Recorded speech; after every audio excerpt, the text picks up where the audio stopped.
Okay, so this is the time-lapse commentary for the whole process of making the Gordon game.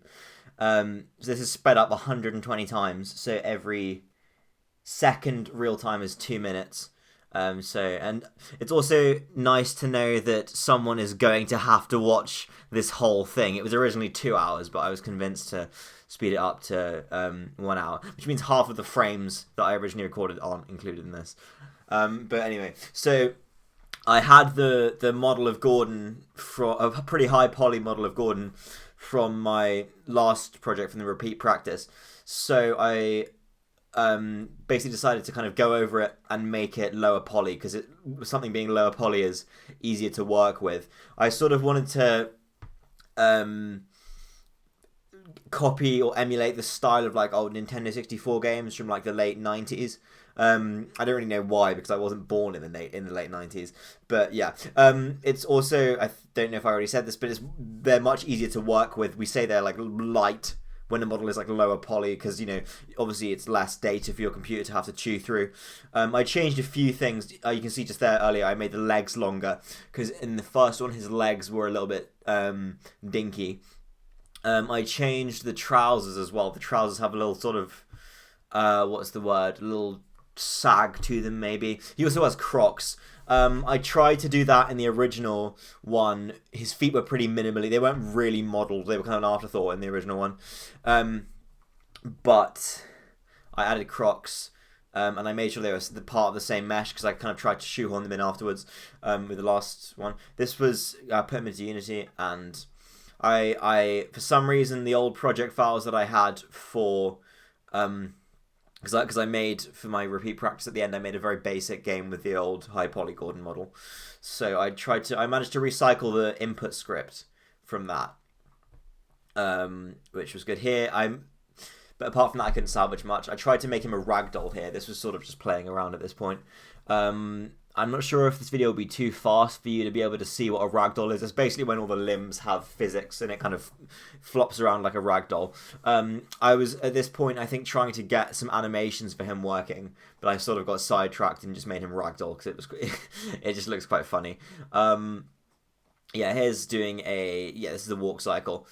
So I had these for the first Gordon as well, but then I decided to redo them. Well, I didn't decide to redo them. It would transferring the exact animations from a different rig probably would have been more work than just making them again because it's just a walk cycle. It's not that complex. So yeah, this period was sort of just messing around and adding things.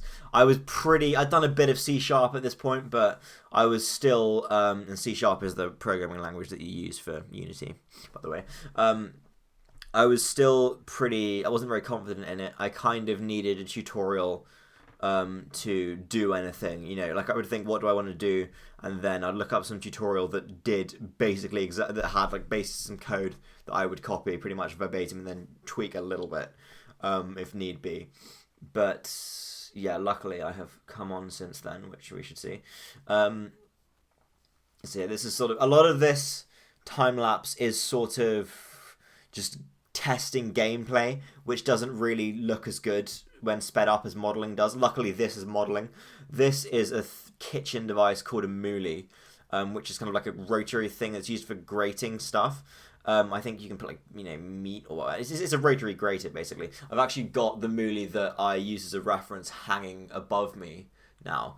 There's a funny story behind the moolie. When I was like 2 or 3, we went to Venice, I think, and some person we stayed with had a moolie, and I was like really like enchanted by the moolie. I thought it was, and I was quite sad that I couldn't take the moolie home. And then I guess a few years later, my parents like found this moolie at a car boot sale or something, and they got me the moolie. I don't know. And at the point of making this, we were having dinner with a family friend the night I made this, and we were kind of reminiscing about like moolies and stuff. And it got me the idea. I was like, can I borrow the moolie, because we obviously still have it, so I can model it. And my idea at this point would be to call the game Moolie Melee, and then Gordon uses the moolie as a weapon. Because the original aim of this game was going to be like kind of an arcade style, like Gordon fights puppets. And I guess the puppets have AI and stuff, and there's a score system and all these things. And it was going to be kind of combat focused, definitely more gameplay focused than it actually turned out being. I'm much happier with the way it turned out. It's a totally different thing from how apart from the fact it's like a third person 3D game made in Unity. It's like a pretty different thing to how I originally envisioned it, and of course it features Gordon. This is an idle animation. This, I want to say, I don't think it's as good as the idle animation I made for the original High Poly Gordon. I just think that one had a few more facets. This one's a little bit basic. It's still the one that's in the game, but I don't know. It's kind of okay. And this game needs to run at such a low resolution. I don't really think it matters that much. It's an idle animation. As long as he's not like stock still or not moving crazily, because obviously if he's totally still, it looks kind of just like he's dead, or it looks like he's frozen. Sorry, just sipping my licorice tea. You got to get some tea when you're going to be narrating a time lapse for an hour. I'm trying to figure out what's going on here. So, what was this? This was me starting to try to model a puppet. I gave up on this. Or try to sculpt a puppet, I should say. Oh, this is the jump animation. This I was actually really happy with. I still am really happy with. It had to be changed quite a lot, or had to be sort of cut up and segmented to work in the game. Because I originally, and this shows, I guess, what I learned about how to implement, or a better way of implementing jumping and falling and stuff. It was originally going to be this whole animation of him jumping and falling and reaching the ground would play as one single thing whenever he jumped. But that ended up not working, because obviously jumps don't always last for the same amount of time. So I don't know if I should. Yeah, we're talking about it now. I'll say what I did. So, eventually I had to go split it up into a section which was like just the jump until he reaches the apex, like the highest point of the arc, and then that's one bit, and then there was another bit which is just him falling, and that was like a loop that didn't look very good, because he would go from his resting pose to that. But there's a loop of him falling which plays when his velocity gets below zero. His vertical velocity gets below zero, obviously, because that's falling. And then when he hits the ground, there's the last bit of the jump animation plays, which is like him impacting the ground. And there was a weird issue with translating the spaces, and it caused some distortion, but it was fine. Anyway, so now I've started modeling the poston, which is pretty important. So originally this was, I think I actually started doing this because I was like kind of procrastinating. Like I was just like, I don't know what I want to do. Maybe I should work on some enemies, or work on this puppet thing I'm supposed to be making. But I was like, I'm just gonna make the poston. So I've written in my artist statement about why I did the poston, so I don't know if I should go over it too much here. But I had wanted to make a model of it, a digital model of it, for like a few years, and I tried before in the past, not like very hard, but I made a model in SketchUp, which kind of was pretty superficial. It was just like a kind of stencil cutout, and then but then this got more advanced. So this first like rough pass was all done with cubes, and I've kindly cut away from it, so it doesn't make sense what I'm talking about. Okay, I'll go back. I'll talk about that one. This is a texture. This was just a test sort of repeating texture for walls, I suppose. I wanted it to be faces. Illustrator has a feature where you can repeat things, so I did that. I thought little cool smiley faces would be nice. I don't like this texture, and it's not really used. It's used in one place in the game. It's used on the vines that hang down, but you can't really see what it is. It just kind of looked good. So yeah, the old poston, the walls for the rough pass are just an extruded cube, and it's just extruded on a grid. It's pretty rough. So all the rooms are one mesh. This was just to kind of get a sense. At this point, I just wanted to have a space that I could walk around, and it was like, oh wow, that's kind of like the old poston. That's like I remember that. And then I started adding the second floor. This second floor is a plane with a solidify modifier on it. So which is a bit more efficient to work with because with a cube the geometry can kind of become distorted because each side is independent, whereas with the solidify modifier, one of the sides is kind of just fake. It's like attached to the other side. It's just actually an infinitely thin thing which you can modify, but it's been kind of given thickness artificially. I don't really know if I'm explaining that right, but so yeah, I guess I was doing the inner bits, dividing the rooms as different meshes. I think I did a few because I did at least like 3 different passes, roughness passes. Oh yeah, so this was the second pass. These now all the walls are solidified planes, so they don't. So the walls are always the same thickness at any point, and they can't not be because it's actually just a kind of one infinitely thin plane that's being extruded afterwards by the computer, independent of what I do to it. This was modeling a really rudimentary door just to kind of try and get like the hinge working. Because I had to play around with Unity's like rigid body hinge joint things, which was kind of a lot of things like this were kind of really tricky to get working once, and then once I got them working, they were fine.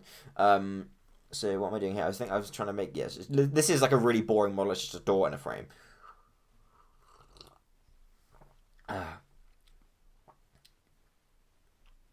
I hope there's no bad stuff on my computer or my Discord or my whatever that shows up in this that I haven't seen. I cut out lots of accidental recordings of me watching YouTube. I was just watching like videos about the Middle Ages though, so it was fine.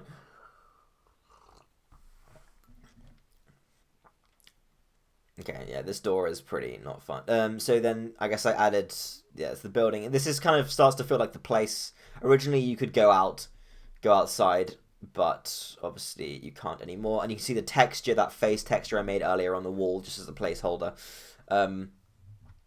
So this was kind of its most complex for a while, and then I started. Okay, this is obviously a point where I tried recording. Fine, okay. Yeah, this is me trying to get the door working.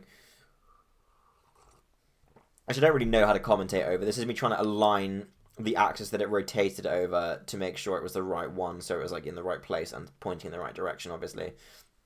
This was quite a hassle, actually, if I remember. This is me setting the textures to some wood thing I found on the internet. See, I'm watching a tutorial. Yeah, so after this, I think I would go back and do the final pass of the old Poston, which, yeah, I don't know. I could just be quiet when there's nothing to say, couldn't I?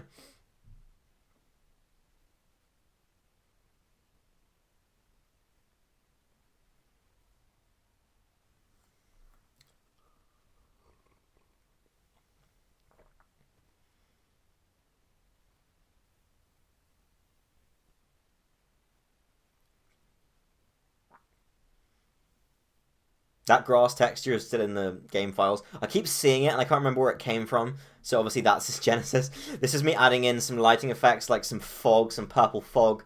I got rid of this originally, but eventually even. This was me figuring out how to change scenes. So when you touch the cube, it goes to this other desert scene, which is like I don't know how to explain what a scene is. It's just like it's pretty simple. It's just like another game world basically. But I remember being really proud when I got the scene to change. I was like, wow, I can do anything. And looking back, it's one line of code. It's so basic, or like 2 because you got to do like using scene manager in the to initiate. I don't know. This I was trying to kind of simulate the appearance of like refraction of a liquid in a glass bottle, but without using any fancy shaders, just with like geometry. So if you look at an object in a glass, like water in a glass bottle, you can kind of see how it looks like the liquid goes all the way to the edge of the bottle just because of refraction. And I guess it also, but on the inside you can kind of see it doesn't. I don't have a glass bottle with water in it next to me, so I'm just trying to say it from memory. But I haven't used that bottle in anything because I guess it didn't look that good, and it was kind of tricky to get right. This is the second floor. This is still the rough pass.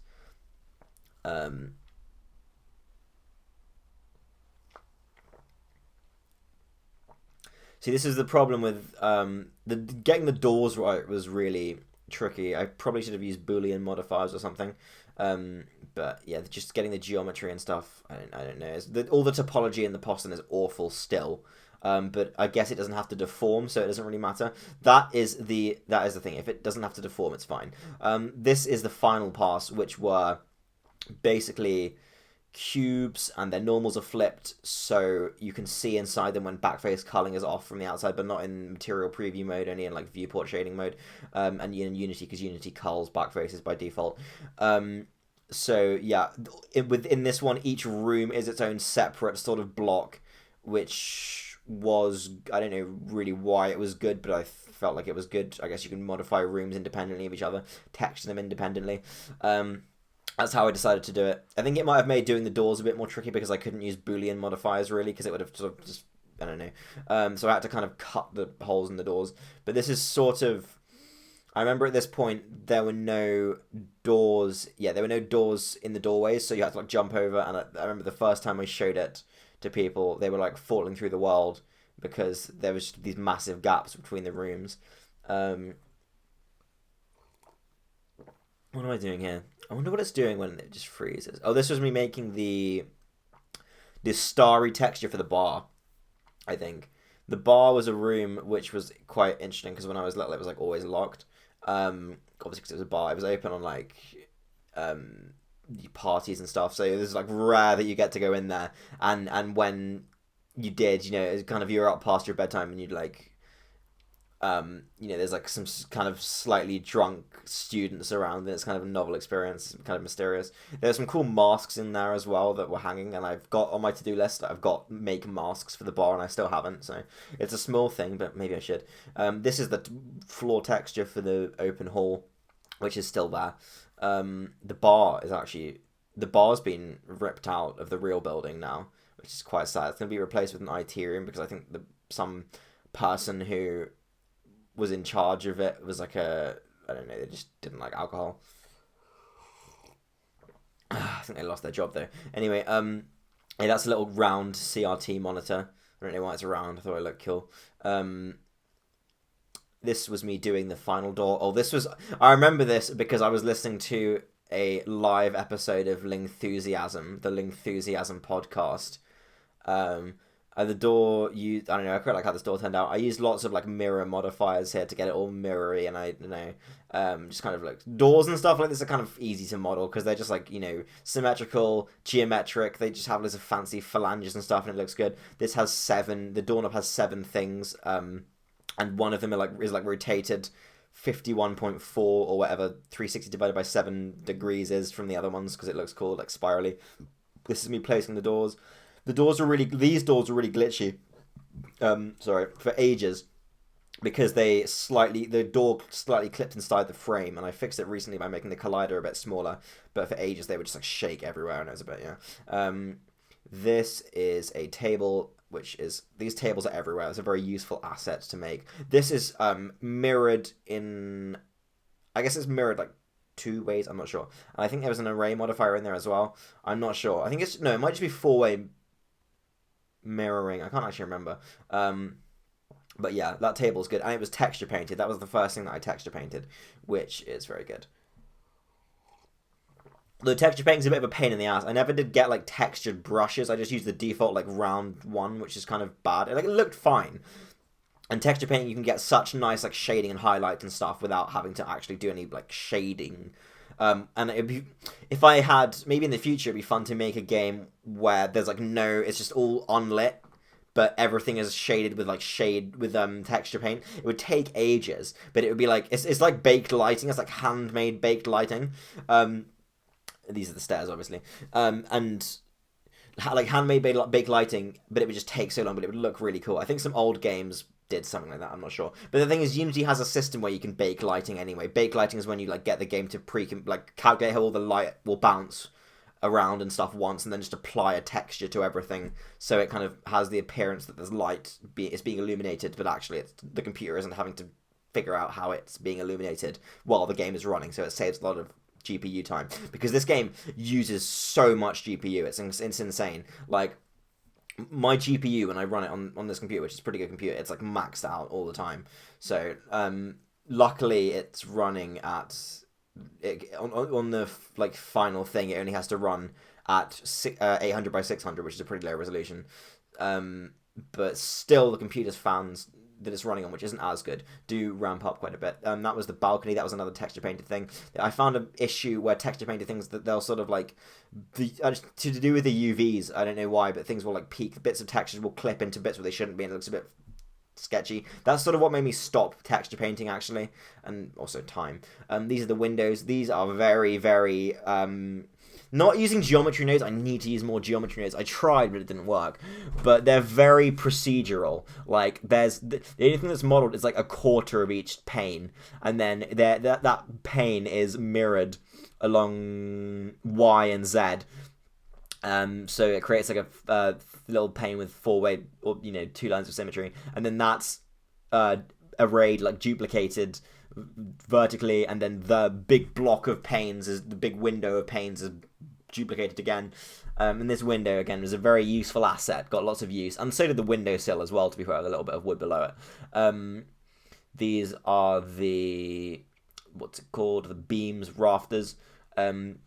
I think my mum went in there into the real Poston around this time, and she got a photo of the ceiling, which she showed me, and I think I kind of used it for reference. This reminds me actually of something I still need to fix, which is that one of the very end of one of those blocks of rafters pokes through into the meeting room, and I don't actually know how to. Well, I could fix it. It's just I have to like apply the array modifiers and just like move it a bit, because if I tell it to, you can only do like a whole number, an integer of array repetitions. So let's say now it's on like is repeating this thing 10 times. If I tell it to do it 9 times, then it's too short. So I need to like apply it and then just, because it's only going in a tiny bit, just like teensily get rid of the bit that's clipping in. But then once that happens, I won't be able to edit it again if I need to. But I don't think I'll need to. So I think it should be fine. Lots of these, like those kind of wooden doorway support bits, they are made with solidify modifiers, so they're actually just really thin, sort of plain things, but they're being told to have thickness, kind of afterwards. And that means when they're unwrapped, the textures in the bit, which isn't real, that's just kind of been extruded, that like the texture doesn't have any thickness there, so it just kind of gets stretched from one point to another. What is this here? This is running. I thought this was going to be quite hard, but it actually turned out to be really easy. I did use a reference for it, though. So, yeah. I can't remember which reference. I think I made sure not to use the same reference that I had used for the last Gordon run. I couldn't get the last Gordon run working there, if I remember, but this actually works fine. And I think this was around the time I discovered blend groups in the Unity animator. I actually don't really like the Unity animator, I won't lie.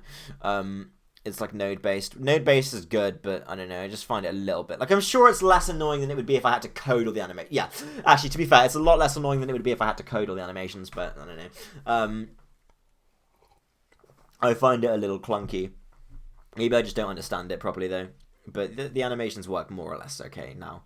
They didn't for ages, though, and I had to tweak the physics and stuff. So this is me putting windows in the TV room. Putting windows in all the rooms was, like, the most tedious thing, because you just have to, like, line up, like, cut a thing out, and it's hard to get it perfectly aligned.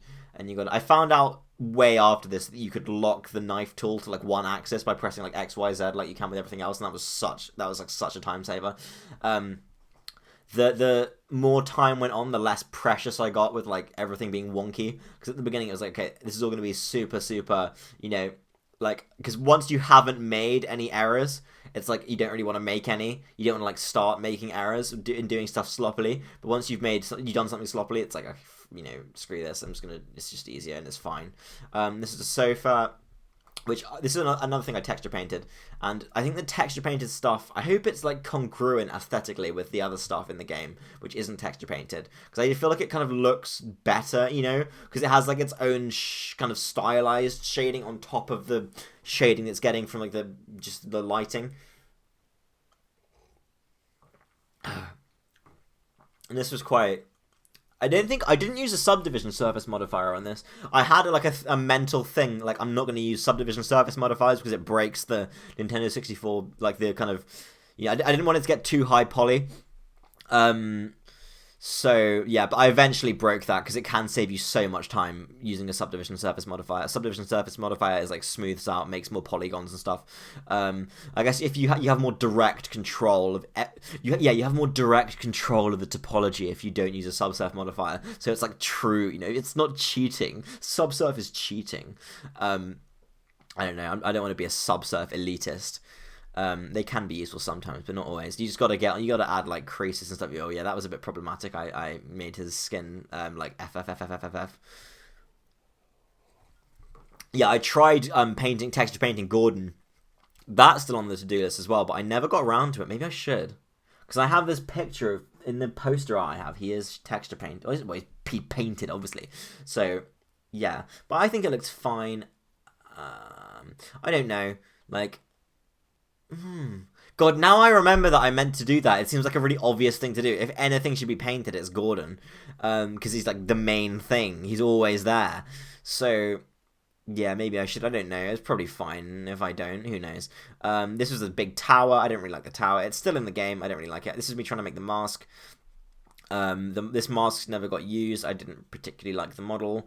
The drawing was from a memory I had of a mask that was there. I quite like the nose on the mask, to be fair. But yeah, never got used. This was me adding more rooms. This was like a little. It got to be called this was eventually called the Sheldrake Stairwell. That's not what it was really called, but yeah. Sorry, just pouring some more tea. And I originally intended this postern to be like a small part of like a whole kind of interconnect, like many different zones you could go to that'd be kind of the thing connecting them would be like it's based on dreams. Because I had a lot of dreams in the postern. There's a video game from the 90s called, a Japanese video game called LSD Dream Emulator for the PS1. And it's based on this woman's dream diary. And it's basically you walk around these like magical or like dream-like, really trippy environments. And you kind of just like switch between these kind of places with no real reason. It's just like if you touch anything, you go to some random place, and there's like all these, like there's like a city at night, and there's like one which is just a park full of loads of like, Eiffel Tower and Easter Island heads and monuments and stuff, and it's a really weird game. And I was thinking this could be just one part of it, but eventually I started adding more and more rooms to it, and I was like, okay, this is the whole thing. This is pretty much the whole thing. And I did go and add some non-postern things later, but.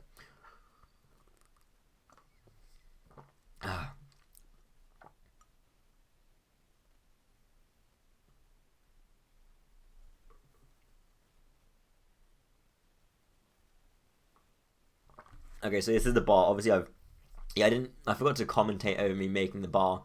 It's expanded. It's not really how it looked. Well, it is sort of this. There's seats in the same place, but it's way bigger than it actually was. I think in a video game, and especially in this would probably be less. If this was a VR game, this would be a non-issue. If this was a first-person game, it'd be maybe less of an issue. But since it's a third-person non-VR game, everything looks like way smaller than it actually is. So, and this is supposed to be a replica. Or, it's not supposed to be like exact to how it actually was to scale. It's like how I remember it. So, you got to make things bigger than they actually were, so they kind of seem the same size that they are, considering that it's a 3D, flat 2D screen, third-person game, small screen, all these things. I actually got floor plans to the building a few months ago, which I'm glad I didn't have to begin with, because it would have I would have probably been like, oh god, I have to use the floor plans. I would have felt like obliged to. But since I'd already got so much done without them when I got them, I was like, okay, I can't be asked. This was adding a little, a kind of bit of wall that was in there in real life. This is all just testing, just me running around. There's also a bit it's just me running around. This is making a plant pot.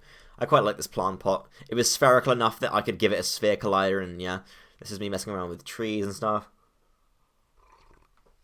These are all just like presets for procedural generation in the Blender additional objects add-on or something. It's a really good add-on. It's like enabled by default, or it's disabled, but it's like installed by. It's in the thing by default. It's in Blender by default. This is me making roots, which were a chain of bones. I saw some dude's YouTube video about it, and I basically copied him. This was kind of tedious because I had to parent each bone to the last one in this chain, and then I had to give him like this certain thing. They're still glitchy, but they're like fine. They go a bit spiky when you bend them, but it's fine.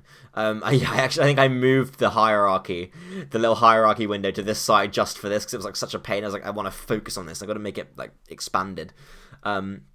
Giving them capsule colliders. This was a whole thing. I was really happy with how it turned out, that duplicating them, it didn't run too bad as well, obviously, because there were roots here.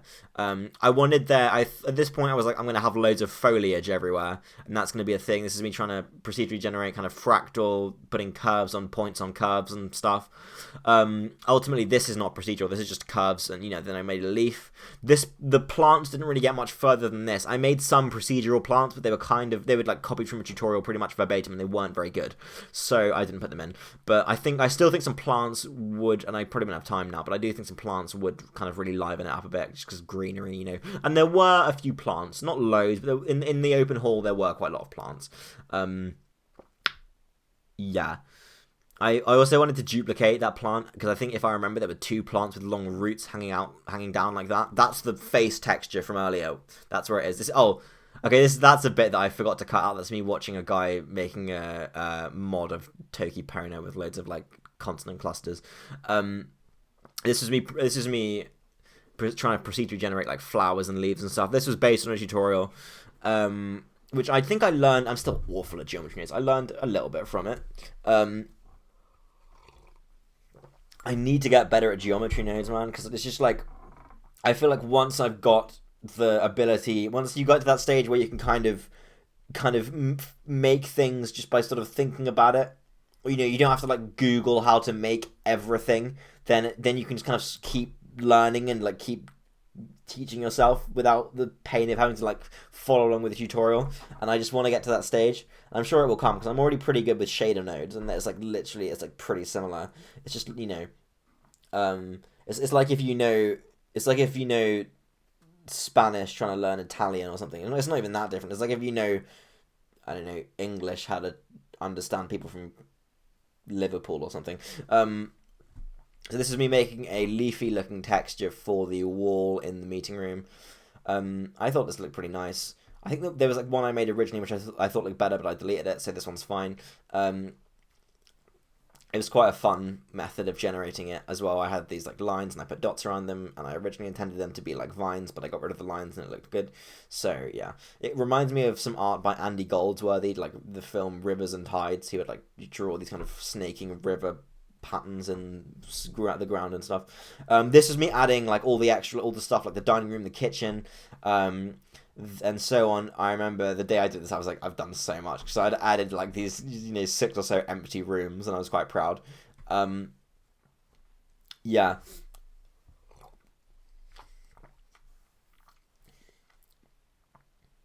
And once these were added, it was pretty much the whole building. Like, there are a few. I'm trying to think what things aren't in what rooms. There was a broom cupboard under the stairs in the shared stairwell, and that's not in the final thing. Maybe I should add that. I could put a broom in there, and you could have it. It could be a sweeping mechanic or something. Sweeping mechanic. Yes, this is just kind of tedium. Just adding doors. Adding doors was like the most tedious thing. Sometimes tedious things are like. Sometimes they're hard to get yourself to do, but sometimes they're a little bit relaxing, just because you don't really have to like think. You don't have to like think really critically, like, okay, what am I gonna do? Or if you don't have an idea, or you're not feeling creative, you just do some tedious thing. But the thing is, it's just hard to get yourself to plan that. Once you start, it's fine though. So this is adding lighting and stuff. The lighting in Unity is a bit, or the lighting in Unity's universal render pipeline is a bit more tricky than I thought. That was me in a Discord call with a picture of Jair Bolsonaro on screen for some reason. I don't like Jair Bolsonaro. Is that his name? I don't know. Yeah, so just adding kitchens and stuff. Yeah, the lighting in Unity is quite. It has its limitations, and it's fair enough that it has its limitations, and if it didn't, the game would probably run like shit. But, yeah, I worked around it.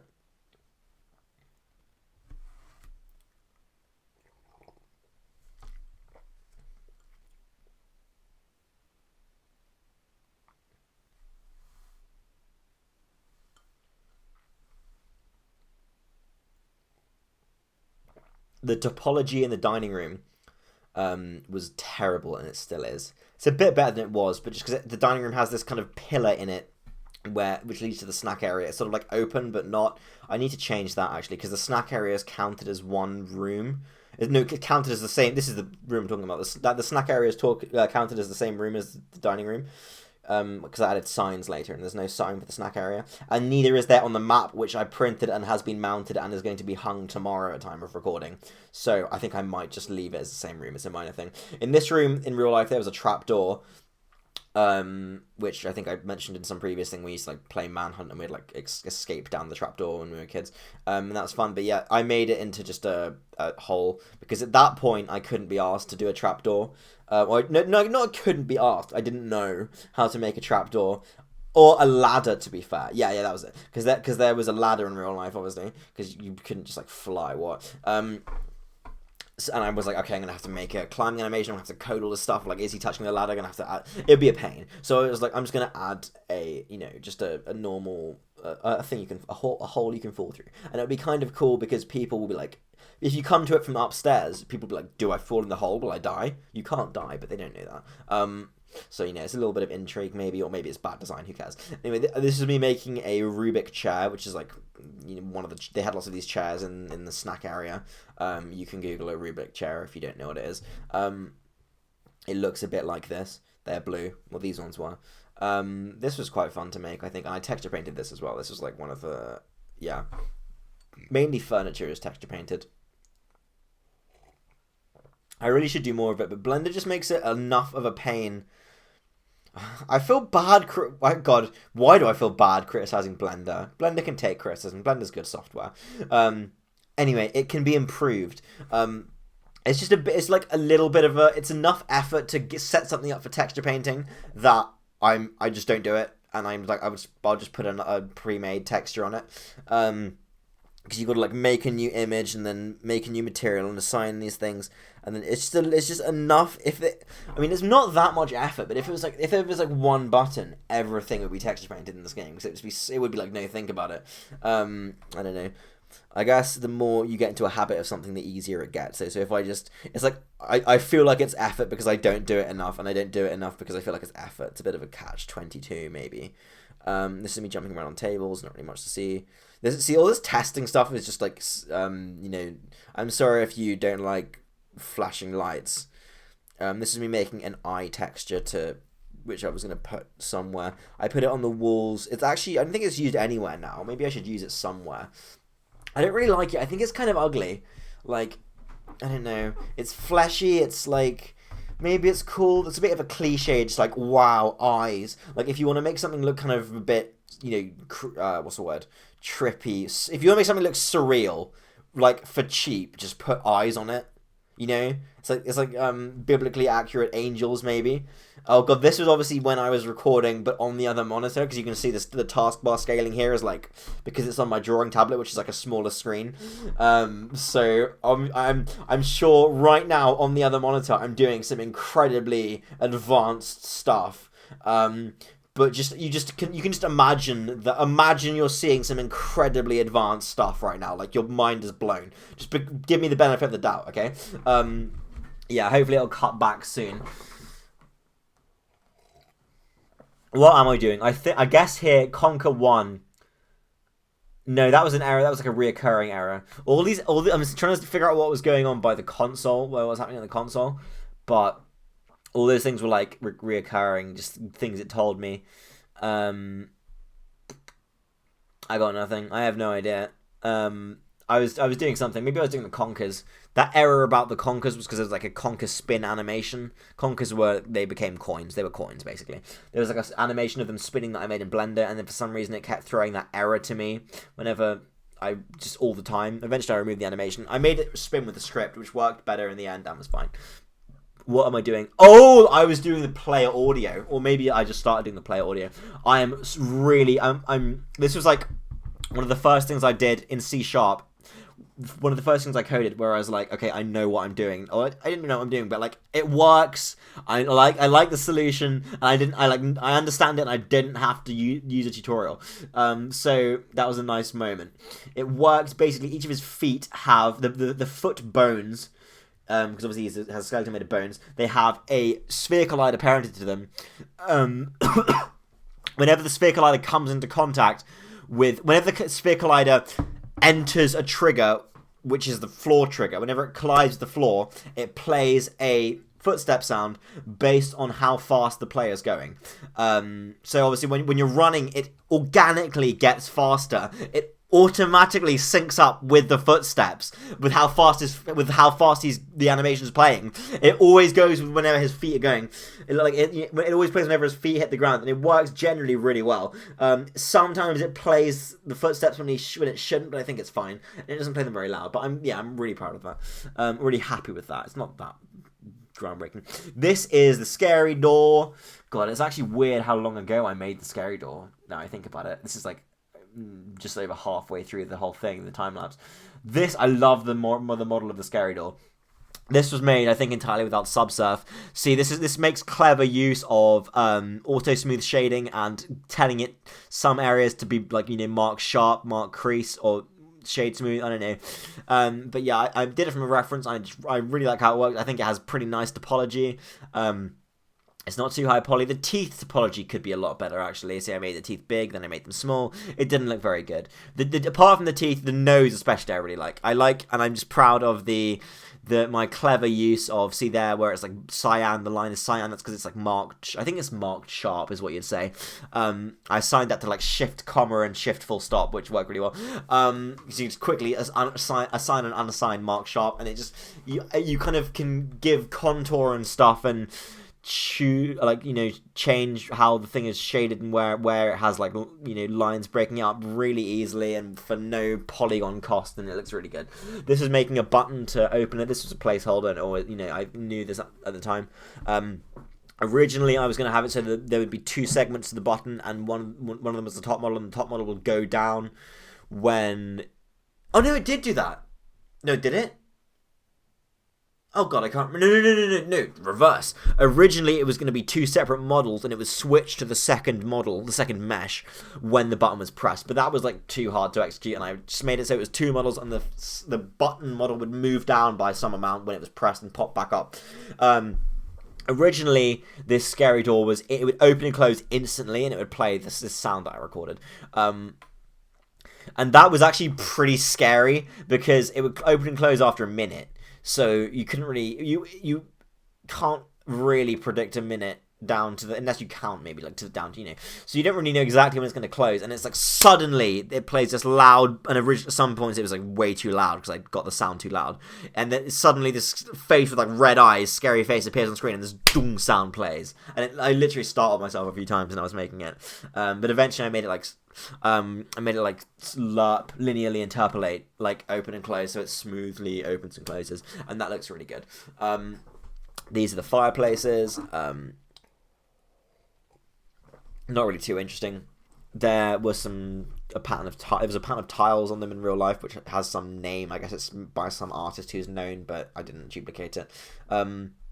Yeah, I added some coins on the tiles and stuff, and it looked good. Yeah, the fireplaces aren't the most interesting thing, to be honest. See, those are the conkers. There's a chestnut tree, a horse chestnut tree outside the old postern, which is why it was conkers. Originally, I wanted to make them brown, but brown just like didn't stand out enough. So yeah, that's a red admiral. That texture, you can see. I was on a Discord call at this time, and you can just see me. Someone sent me loads of SCPs, which is like you can Google what the SCP Foundation is if you want. Yeah, these are butterflies. The Red Admiral, my dad published a thing recently called the Red Admiral's Wing. I don't really understand what it's about, but I think it's to do with Jung and mathematics. I don't know. But yeah, I put Red Admirals in there just like, because I thought I'd like that. I quite like how the Red Admiral looked as well. All these early textures, or up until this point, I was drawing the textures in Photoshop. Photoshop can do tiled canvases quite well, but you can't mirror and repeat, like tile the canvas at the same time, which is really annoying. But then I discovered Krita, which can do that, and it was a revolution. It's so much better. Well, the other things, I was using it on my tablet instead of on my computer, so I didn't. I didn't have time lapse of that, but all the textures from that was so good. And it's literally hard to do something bad. This is Photoshop still. You see, I never have the canvas tiled and have mirroring on at the same time. You have to draw something mirrored, then tile the canvas, then fill in the gaps. It's just this is me trying to do something with like with like radial symmetry that didn't. Four-way radial symmetry doesn't look like a swastika. It's like, that's a challenge. Make something simple with four-way radial symmetry which doesn't look like a swastika. It's like almost impossible. This is horse chestnut leaves. Again in Photoshop. I don't know if is this texture still in the game? I think it is. I don't really like this texture. I feel like I could do better actually, but I've got like 3 days left, so I mean it's fine. At this point, I'm getting to the point where it's just like it's fine. Like, it's not perfect, but it's good enough. What am I doing here? Okay, there's a variable called foo bar. This was me making contextual actions. So making it do something when you press A. This, I think, was a bit of this was really like satisfying to get right. Every object in Unity has a tag, which like is its collider tag. So when you enter a trigger, there is a switch statement. Switch statements are cool. And it basically checks what the tag of the collider is. And it saves that to a variable, I think, and then it shows a little bit of UI on screen that says like press A, and then it says a different thing like sit, enter, whatever, based on what tag you're in, and then there's a separate bit of code which it says, okay, when the player presses the context button, and then it says has a table of cases. Of like, okay, if the collider's tag is like chair, then and the player's not sitting, then sit in the chair, and if he is sitting, then get up from the chair. And it has has all these cases for what to do, and when the context button is pressed. That wasn't explained very well, but this is me adding the sit nodes. These are these little like points that when you're inside them, it'll set his position to the sit node. It'll stop him moving. He goes to the sit animation. His collider gets disabled, so he can clip into stuff. This feels like it should be really glitchy, but for some reason it was fine. If you try and move after a certain threshold, he will get up, which is good because I feel like people will get into it and be like, how do I get up? How do I get up? Because they're boomers. And then what do you do? Like, people will move this is making an icon. People will move. You try and move, and then when they try and move, he'll get up. You can also get up by just pressing A again. So one thing that's a bit confusing is that on Xbox controllers, A is the south button, and on Nintendo, A is the east button. And I was testing with a Nintendo controller, and at this point I was going to use a Xbox controller, which has flipped. But Unity just mainly by default cares about the north, south, east, west of the button, like the physical position of the button. So on Xbox it would have said press A, but actually you would have had to press B. So I just decided to use the Nintendo Switch controller. Finally, because it was fine, it's a better controller than the Xbox one I had anyway. This is me making a toilet. I thought it'd be quite funny. Now I have the new sitting thing. I'd switched to a Mac at this point as well. Since I had the new sitting, you can sit on places and you can make things sittable pretty easily. I was like, I'm going to make a toilet that you can sit on, and they'd be fun because just a place you can go and it's like funny because obviously toilets are funny. So this is me looking at a toilet. This is sort of fun to model, like a sort of hard surface, like rigid man-made objects are some of the easiest things to model. Obviously I used some reference. I think I might have tried to do it without reference, but there we go. Putting it in the thing, giving it the sit spot, putting some lighting. I had a spotlight on the toilet. Or maybe I'd put it at some point. Yeah, there we go. A spotlight on the toilet because I thought it was quite funny. Just like he's like on the loop and he's like spot under the spotlight. This is me trying to make another attempt at making the mask in the bar, which again ultimately went nowhere. I really should try again. This is me putting windows.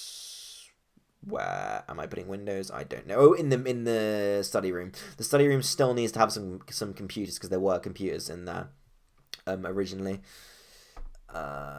This is making the ovens. The ovens, I think I feel like it's kind of it's like the least effort model. It's a pretty lazy model. Like, they don't. The stuff in the kitchen is a bit. I don't really like it. It's fine, but it's very clinical. The edges are very sharp. There's not really any textures on it. There aren't really any textures on it. And the lines are all like at 90 degrees. I don't particularly like. It's a fine model. It does its job. There was also a big like extraction fan kind of module above the ovens, which I haven't added yet, but maybe I should. Yeah, I duplicated the ovens. See, this is the thing. On a computer, it looks like you've done way more work than you have, or it can do, because this is me filming a video, because you can duplicate things. This is me making there's a commentary of this as well. This is me making it so you open the scary door by pushing a ball into a hole rather than stepping on a switch, because that was too easy. The switch is always a placeholder. This is me modelling a thing in the floor, which the ball goes into. This was tweaked quite a lot afterwards. Like, for example, the ball, once the ball gets closer to the hole, the background audio, the guitar music reduces. And someone on Instagram suggested that I do that, and it was a really good idea, so I did do it. Because it makes it more dramatic. When you get close to the door, it gets all quiet. And then, as a kind of side effect of that, when the ball is in the thing, when the door is open, is another way of basically. When the door is open, there's no music, and it's kind of eerie, which I like. You hit, there's music, peaceful. It slowly fades out. Boom, door opens with like throat singing noise, and then it's like quiet until the door closes a minute later. So yeah, these are the kitchen tables. As you can see what I mean about them being kind of boring, and I tried to make them less rectilinear, but just because I made it with an array modifier, it doesn't look very good when I tried to bevel them, so I just kind of left it how it was. Maybe it kind of goes to the kitchen environment. There were metal tables in there, like maybe metal stuff is good with that, I don't know. I guess the kitchen is the most kind of clinical, sterile room. Like, it didn't really have the same zany aesthetic as, well, there was a little like Ganesh statue in one corner, but it didn't really have the same zany, it was a kitchen, it was like sterile. We had a food hygiene rating of 5. Yeah, so this is obviously an updated model for the ball. I made it pink. I think at some point later I made it so it would change color, and it would be, after I changed it so it was like kind of turquoise when open, and then when closed, and when the door opened it would go like kind of faded maroon, like the same color but desaturated and devalued, whatever you say, just to kind of de-emphasize it when it was no longer interactable. Maybe we'll see that at some point. Okay, what is this? This is me adding a little alcove for the key and adding fire particles, which that was, I don't know, that went so well. I was like, okay, at some point I'm gonna have to like look at a tutorial how to do particles in Unity, and then I was like doing something else, and I was like, oh god, okay, and I saw add particles, and I added particles, and I messed around with them, and it's like half an hour later I had these really good fire particles. So they sometimes go black in lighting. I don't know why. This is me adding the outdoor bit with a big wall. It used to be a desert area you'd go to, but I got rid of it because it was annoying, because it would reset your coins, because it would have to load a different scene, and it was just a pain. So I wanted it to all be in one scene. What is this? This is me making it so when you get near the ball, it will add a force to the ball, so the ball is repelled by you. I'm saying the ball a lot. Yeah, so which makes the ball easier to control. This is me I'm making a lock thing for the door. I guess just after this I would code the logic that makes doors lockable. And you can lock and unlock doors. Maybe I spent too much effort making it work with every door, or then maybe not, because I now have a system I can reuse in the future which works for any door and can make it lockable just by ticking a Boolean box. But yeah, so there's one door which is locked, and I actually can't remember how the lock script works very well. It checks if you have a key. It when the player gets near to a door, it gets the tag of the door. No. It gets the tag of the door, and it gets the game object, and it gets the component something. It gets an instance of some script which means locked. So the player, I don't know. It works. It works well enough that I haven't had to go back to it yet to change it. So yeah. What's this? This is probably when I like left it on overnight by accident. No, it's not. It's like 2 p.m. here. I don't know what I did. Maybe I went for a walk. The lighting is a bit broken up until this point. Unity has a thing which I kind of brushed on earlier, which this is me fixing the collider for the door and making it restrained so it couldn't go past 180 degrees, rotated either way. I'll talk about the lighting later because the door stuff is maybe more relevant now. So yeah, there's the sort of progression thing is you collect 70 coins, get the double jump hat, then you can access this key which is high up in the dining room. Then you can use the key to unlock the one locked door, and then you can use the ball which is in that room to unlock the scary door, and then there's stuff outside. So the lighting in Unity, you can't have more than 8 lights illuminating the same object, I think, in the universal render pipeline. So I didn't know this at first, and lights were going off randomly, and I didn't know why. So I had to delete all the unnecessary lights and use lights very sparingly, and like mark loads of lights as important, because I guess for some reason that means Unity thinks they're important and it doesn't cull them.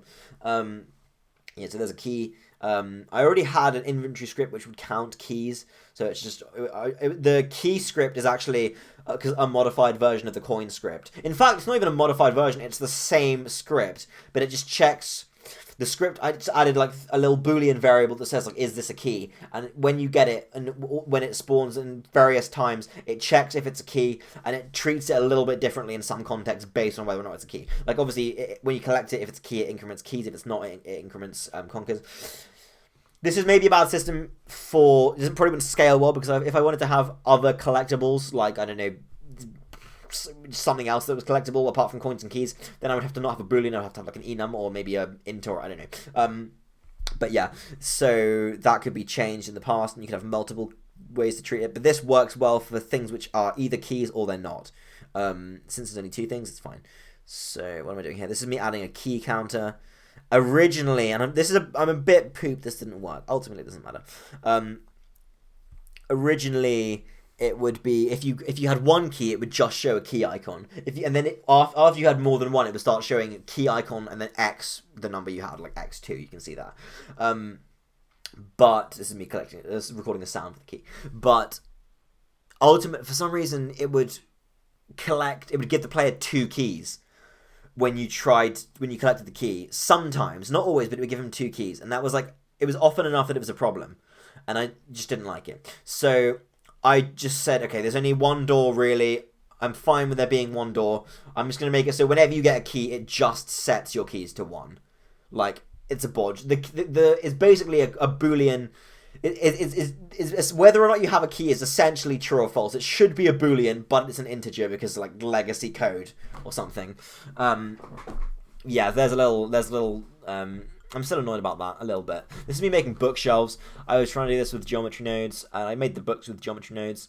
They came out okay. They just kind of, the scale and stuff is randomized. See, I've only really been able to do very basic things with geometry nodes.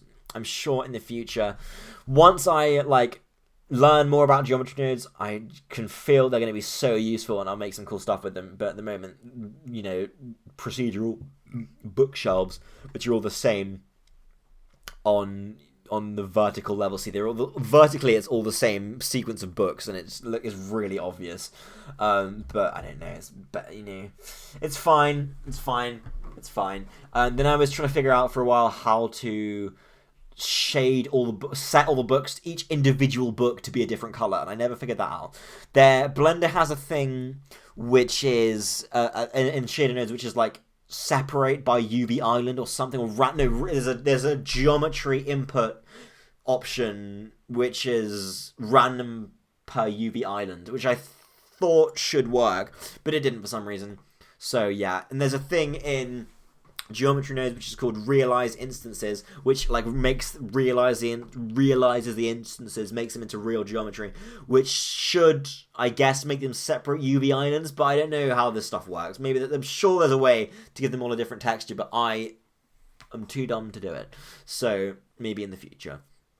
Yeah, so this is me kind of putting lights everywhere. I changed the spot texture of the toilet light, and yeah, optimizing lights, getting rid of lights that I didn't need. Adding a light by the locked door, because that's important, because you've got to be able to see it. Obviously, no, there's a locked door there. This was me making the kitchen sink. God, this time lapse has everything. It even has the kitchen sink. I don't even know if that's the right saying. There's a rack. This was quite fun to make. I'm quite happy with how this turned out. I used some NURBS paths. You know, I think the taps looked really nice actually. I used a reference for this, like maybe it flashed on screen before. But yeah, what was this? Oh, this is making a new coin. It has 7 sides. Number 7 has a little face on it. I don't really like how this turned out, but it's fine, I guess. I made it. I decided that I didn't like it that much after I had already made like loads of vector art of it, you know, for the UI and stuff. So I was like, okay, it's good enough. Yeah, and I've changed that again recently, so it doesn't have that text. It still glows, but the outside doesn't have a texture on it, just so it's a bit more kind of visible, minimal. I don't know. This is me making the art in Illustrator for the UI. Making it go in front of the thing.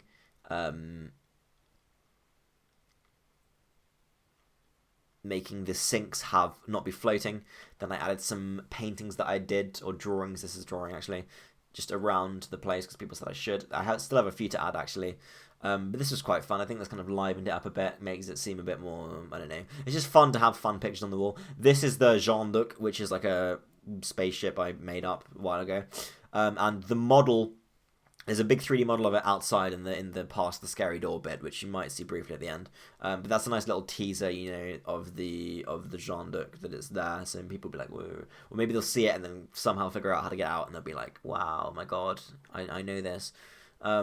This is I had a session at the beginning of half term where I just added all the windows because I was like, oh my god, I haven't added any of the windows. It's so boring, and I was putting it off. But yeah, it was tedious, but it wasn't too bad. I just put on a podcast, and yeah. And once the windows were done, it was a big feeling of relief because like, oh god, I don't have to do the fucking windows anymore. So that, yeah, you know, tedious. This 3-bit of windows wasn't there in real life. They were actually like not floor to ceiling doors, and there was 2 of them I think, which went, you know, to the outside. But I didn't want to have any doors to the outside because the doors would have to not open. Because there's a scary door, but I didn't want to have multiple outside areas. I don't know. Just a workaround. I thought it looked cool as well, and that's just sort of pure artistic license. It's not really like, you know, it's not that. It's not how I remember it, but it's fine. This is me making the maps. I started recording like midway through making the maps, I think so. This is actually just me adding the windows to the maps I had already made. These maps were changed a few times after. There were a fair few things well, not fair few, but a few things which were left out of this recording. This is me, I guess, uploading the maps, checking how they look. Yeah, they're printed out now. They look pretty good. This is me experimenting with render textures, which would become useful later. This was me making I wanted to make it easy to navigate because people would always get lost when they were playing it. So I made, like signs for each room, and, you know, gave them this little style. And this is also quite tedious, stuck them around all the rooms. And yeah, I mean, this kind of took some time. Like I said, it was tedious, but it's like ultimately, I think it's a helpful thing. And I later did this, I labeled the rooms on the map as well. So I think hopefully I like it being a little bit cryptic, a little bit hard to navigate. I tried making a mini map as well, but that would have been a lot of work. I got it sort of working, but it was literally a render texture of the game, so you could see everything. Like you could see like all the coins, all the stuff. It was like too much, you know. It ruined the mystery. So yeah, at least I don't know. Also, making it stylized and then show certain things would have been more work, and I just didn't think it was worth it because I like it being hard to navigate. And it's like in I remember in Zelda, you can like unlock all of the map in Breath of the Wild really quickly. Or once you like get all the towers and unlock the whole map, it just kind of loses the mystery. Like, because it's not like, where am I? You can like see where you are. I don't know. This was me making the TV play my Dilgojek Energy and Focus T animation. This is actually tricky, like, because I wanted to have it so the glow of the TV would change in sync with the with the video. So there's two render textures which derive from the video. One is like full resolution, almost full resolution, and one is like 8x8 pixels, and that one is the spot cookie for a spotlight. So basically, a light takes on the color of that texture. But they would keep the two videos play at the exact same time, but they kept falling out of sync. So after the end of after like the video had looped like 10 times, there'd be nothing to do with each other. So then I tried making it so it would set the frame of the light texture to every frame to the frame of the video texture, but that didn't work for some reason. I think it was to do with just how like MP4 handles and like something to do with intraframe compression. I don't know, but my solution was to check if the frame number of the video was divisible by 16, because apparently if it was a modulo operation which was being called every frame in the update function, which is apparently quite inefficient, I think. So apparently if it's a power of 2 number, you're checking the remainder after divided, it's like less it's more efficient. I don't know, but if the frame of the video is divisible by 16, then it sets the frame of the light to the frame of the video, and then they fall a little bit out of sync, but never more than 16 frames out of sync, which is like not noticeable. And it generally like works well enough, you know. And for some reason that just I don't know why that works, and setting every frame doesn't. It's fine. And I did some optimizations after that, just making it not play when he's not in the room, just to make it more efficient. And I made the audio lerp in and out when he's not in the room, and I defined the area of the room just based in code without using a collider, because there were already colliders, which were the sofa sit spots in the room. So if you had a big trigger collider in the room, as well as the sofa things, it would interfere with them, and sometimes you wouldn't be able to sit on the sofas. Yeah, this is the Jean Duc outside. This is me making the chairs for the Jean Duc, because the original chairs I made were like really had bad topology. I made them really quickly, and they had really bad colliders, and he could get soft locked really easily. And that was bad because you don't want to get soft locked. So I made these. I quite like them.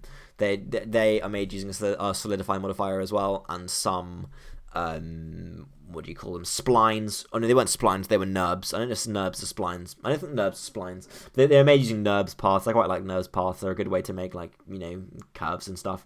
This is me making a roll animation for his double jump. This is originally the double jump hat just made you jump really high, but that was kind of annoying because you could only jump high. So now you have a double jump, which means you can jump again when you're in the air, but it means that you can, if you want to jump normally, you can. So I was trying to make it so when he is in the air, he will roll. I wonder if the video will end before I have time to explain that. I don't know if he's not grounded, if he's not on the ground, if his vertical velocity. Okay, if he's not on the ground and his vertical velocity goes above 0, then he plays the roll animation, which basically only happens when you double jump. This is me making a tune for the Jean Duc. But yeah, it can happen in some contexts. If you slide up some stairs or something just right without the double jump hat, he will play the roll animation, because I guess his vertical velocity goes above 0 when he's not on the ground for a frame or something, and he rolls. But I think it's like quite hard to get to happen, and I think it looks fine. It looks cool, if anything. And when he double jumps, it happens pretty reliably. There's just a little bit buggy, delayed, but I think it's fine. This is me trying to add the minimap. You can see the minimap in the corner there. That was first I tried with the map image overlay, but that was really inaccurate because the map was traced on a grid. It's not like that accurate to at that scale. It's like off by like a meter or so in some places. This is the render texture I was talking about earlier. It's like straight down. Yeah, but it showed everything.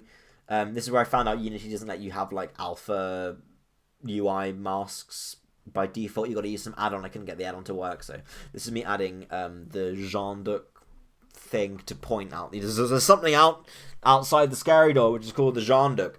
And I was also, this is an old model I made which I called the Wook. I made this like a few years ago. I thought it'd be cool to have it down the corridor leading to the Jean Duc past the scary door, so I did, and I messed around with the textures and stuff a bit. I had to massively reduce the geometry of it because originally it was sculpted and it had like tens of, probably hundreds of thousands of polygons, and would have been so inefficient. So I decimated it by like a factor of 100 or 1,000 or something, and it was fine. Then I changed, messed around with the textures and stuff. This is pretty standard, but I like how it came out. I also made the big tower outside blue. I added one of these wooks inside the building, and yeah. Okay, I guess that's the end of the thing. Thank you for watching. Bye-bye.